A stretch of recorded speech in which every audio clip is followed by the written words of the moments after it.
Welcome to episode 898 of Apartment Hacker. This is Mike Bruno at Apartment Hacker. It's my mission to tease out human potential in the multifamily space.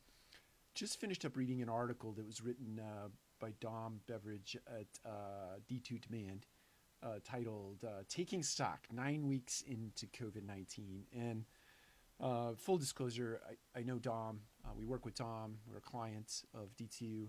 And I have a great deal of respect for him and Donald and others at the D2 firm. And so anytime they publish something, I set out to read it as quickly as I possibly can because I think that their insights and wisdom and knowledge as it relates to the multifamily space are very valuable. And lots of good content in this article that they published, I think, at Multifamily Insiders. They might have also published it on their own blog. I got it off of Multifamily Insiders, Brent and his group over there, who also do a wonderful job of disseminating valuable information for the multifamily space. So anyway, all that being said, I wanted to remark on the final sentence in his article. It says, "What do we see happening in the next few weeks, months, and we'd love to hear from you." So I think Don points to a lot of things that sort of will be natural knock-ons from the impact of COVID in the multifamily space. Things like virtual leasing, things like physical distancing in and around our business processes and workflows. What I am leaning toward in terms of my thinking as the next few weeks and months and years unfold is how this virus, how this moment in time is impacting business models.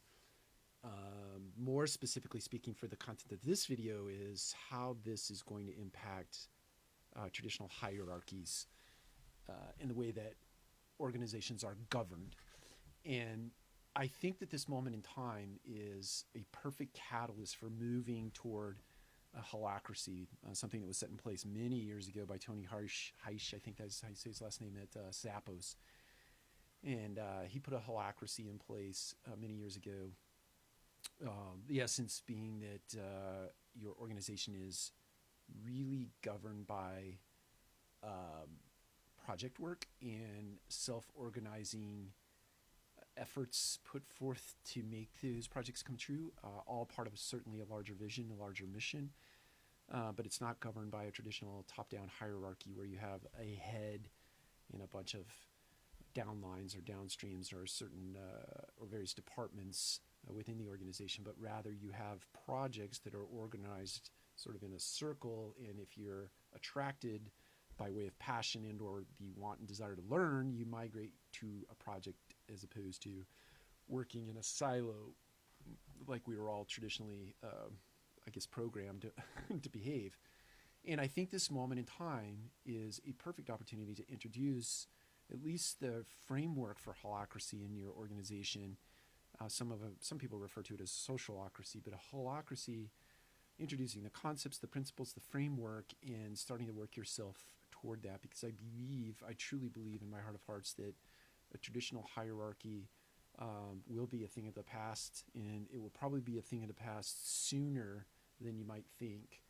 I think even if you ladder that thought up to Wall Street firms in the way that they are probably programmed to report out to the street, I think those holacracies and the things that get disclosed in Wall Street documents start to move toward holacracies instead of hierarchies. But it'll probably start on Main Street before it gets to Wall Street. Anyway, all that being said, I'm interested in your thoughts as a community on the idea of a holacracy, or if you'd like to know more about a holacracy and more about how that might slowly introduce itself into an organization. I'd like to hear those thoughts. But if you have alternative thoughts about what the COVID impact is going to have on our businesses, aside from a change in our business model and the way that we govern work that gets done in the organization, I'd love to hear them, either in the comments or by email. I know a lot of you email me directly after episodes, so feel free to do that. imbrewerx@gmail.com. But appreciate it, and I look forward to any dialogue that we create. Thanks. Talk to you soon.